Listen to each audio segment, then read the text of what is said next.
All right. Cassette. I Yeah, got an 8-track. 8-track. What are you talking about? Reel to reel, right? That's right. Oh boy. Yeah. No, that was a good job. I think we got good information out of that. I think so. Yeah, it felt like it. I love those stats, but I wanted to mention that because it's true. Like, and sometimes you'll see a row of like 20 new townhomes that go under contract and close, and then they kind of skew everything. Yeah. And another thing that they don't put on there is there's to be built on there. Exactly. Which is not usually on there because they're trying to drive business. They try to keep their stuff off MLS, and now they have it on MLS. So a lot of these are fattened up by that alone. Yeah, they keep it off the MLS because they don't want their competitors having pricing. And that's I asked them, I'm like, why are you in the but in down markets they don't care. They want it out. Yeah, they want it out. But yeah, so that's kind of that's what it is. So this one, like I said, I think we'll kind of go into Fed raise the rates. We need to talk about credit cards. I mean, it's 1 point. It now. I saw it more like that. 8 trillion is what I saw. Oh no, there's the American households are now like 17 trillion in debt, but almost 2 trillion of that is credit card debt at an average interest rate of 20.69. I looked that number up. So it's like $400 million a month is credit card interest. It's almost like they want their inflated prices money back. Yeah, well, and delinquencies are going up. They're still super low, but they're going up. I put a graph out this morning, but delinquencies are it made it all so we'll talk about that's going up. And so, I think we'll talk about it. I think all right. Ready? Yep. Hello, Austin, Texas. You're listening to the Home Team with Troy and Wyatt, where we bring sports and money together for your education and entertainment. If you have any questions about anything we say today, please reach out to me at loansfromtroy.com, or you can give me a call at 855-299-HOME. And as always, this segment is brought to you by Security National Mortgage, where we turn houses into homes by financing your American dream. Hey. So, first off, I just want to say thank you, Michael Quinones from Quinones. Yes. I like it. It was good. Yes. We just had a great segment about the real estate, what's going on, good and bad, reasoning for confusion, all of that. So if you missed it, you can go on to the 1370 site and download the podcast. You can go to loansfromtroy.com/thehometeam. Download the site, it's there. Get that. It was a great show. Don't miss it. If you want to understand what's going on in the real estate, I think it was an excellent one. He knows what he's talking about. Yeah.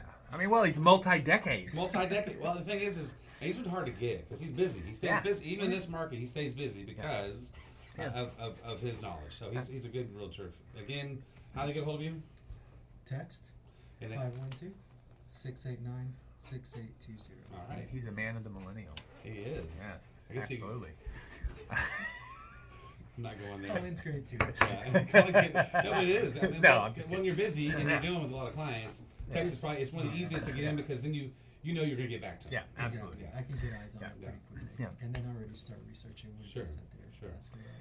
Yeah, and so in this segment, is money. Right now, typically when we started, it was really about expenses and income and investing and things like that. But with everything going on, it has really been geared towards mortgage rates because it in the last, it's been a year now. Last year and 6 months, the rates have just and you say that money, and a lot of people, including mine, my heart rate goes up. Yeah, and it's not you're usually like money, like all right. Yeah.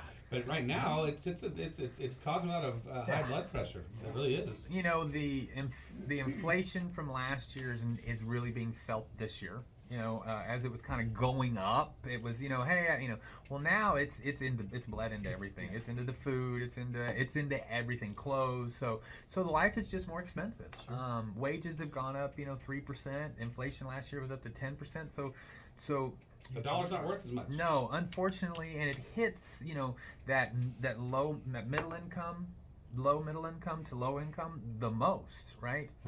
And so we had been listening, a year ago, we'll have a soft landing, and then, we'll have a recession. Well, now all of a sudden everybody's like, it's fine. It's fine. The economy's so strong. We're just going to slow everything down, and we're just going to keep on clicking. And it's kind of like all of a sudden everything, it's like bad future is off the table. Well, you hear that word recession, right? Yeah. And we've heard it, the last, over the last 5. We go through these things, and they were nothing. Mm-hmm. So you get kind of programmed, like you hear the word, if you don't know what it is, but you hear in the back of your brain, like we just went through, a recession, like I didn't feel it. The last recession, it was March of 2020, the last true recession, and it lasted about 72 hours. And the government dumped out a bunch of money, and everybody got through it. And the next thing you know, we had one of the fastest growing economies ever. So there's like this, it's like. My wife's from Louisiana, and so it's like in New Orleans. Every year they're like, "Oh, you need to evacuate because the hurricane's coming through." Well, by the time which one came through, nobody left because they're like, "Oh, they got tired of hearing how they needed to evacuate." You've heard that a million times. And then eventually, crying wolf. Eventually, there's a wolf in the pack, right? And that's So I get why people. They don't listen, and they're out doing, but now. All of a sudden the data's there, right? Okay, so new job. Hold on, quick. Are you a data or data person? I have to interrupt. Sorry. It's an ongoing thing. That's a good question. Are you a data or data person? I think I'm a data person. I'm a data too. I don't know what it is. It's Star Trek. Right. Is it the Star Trek thing?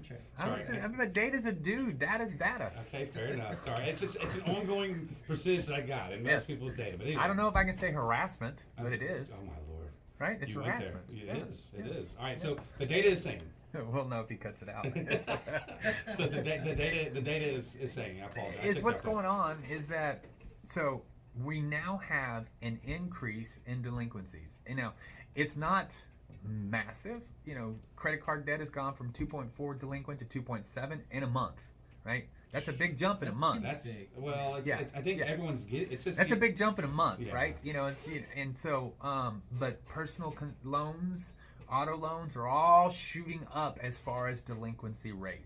So the first thing basically what happened a few months ago is that people ran out of savings, right? So and it's all been stacked. Like remember I said, hey, savings are way down. We talked about this a few months ago. Savings are way down. We're in trouble now. We're in trouble because people now they won't stop spending. So what do when their savings is down? They shifted to credit cards. Well now credit cards are over $1 trillion. Credit cards are maxed out.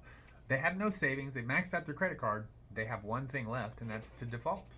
And so that's where.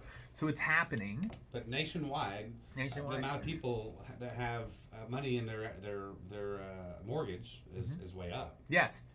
So it's going to be a good time to do a cash out refi. Is that correct? Well, that's the thing right there. That, in my opinion, is kind of their last saving grace, right? And I think people need to prepare for this. For the next 6 months. I think the next 6 months are about to get hard. And if you've already gone through your savings, you've already maxed out your credit card, you're not prepared for the next 6 months, right?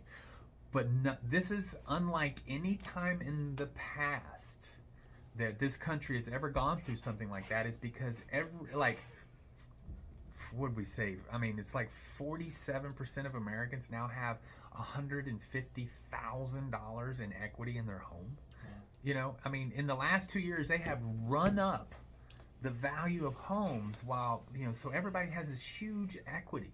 I mean, we were doing 40% year-over-year growth in homes. 40%, a $300,000 house, dude, that's $120,000 in 1 year, right? Is that good? That's pretty good. Is that good? I mean, is that a good investment? Yeah, and the average credit card debt is like $10,000, but that payment is like as much as your car. And so you have the opportunity to protect yourself. You can do a cash out. And so I can run the numbers and show you how, if you have, let's just say, a $400,000 loan, a $600,000 house, right? And you have $80,000 in debt, auto, credit card, stuff like that, right? You take that $400,000 loan at 3.25, you push it to $380,000. Or $480,000, my bad, dollar loan at 7.25, your payment goes up $800. But you have now wiped out $80,000 in credit debt, which normally saves you about $2,500 total minus the $800. You're looking at $1,500 per month less you're going to spend on your bills. Wow. Now, but everybody's like, well, I went from a 28-year to a 30-year. Well, yes, but I mean, you can make your payments and everything else. Groceries are up 40%. So that's an option that you have, and a lot of people don't realize that they have this option, or they get so stuck in the 3% interest rate that's they almost would rather sell their house than refinance it and save their credit and stuff like that. They'd rather sell it than keep it and change the rate.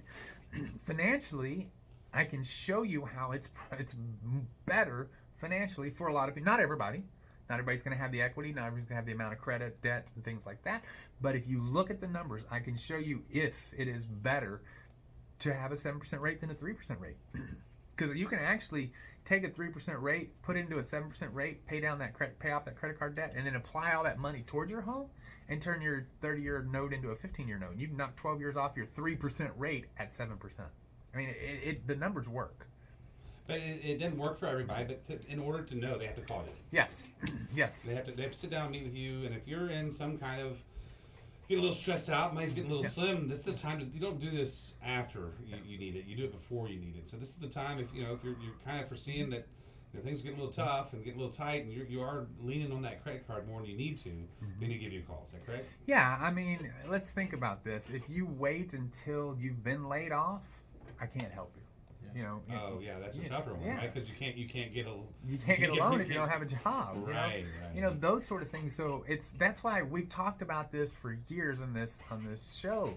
Why it is that you need to have a plan for when things go wrong, right? And if you have used up your plan because of inflation and things like that over the last year, you've used up your plan. You need to reset your plan, and unfortunately, it doesn't appear that there's enough time for you to reset it monthly.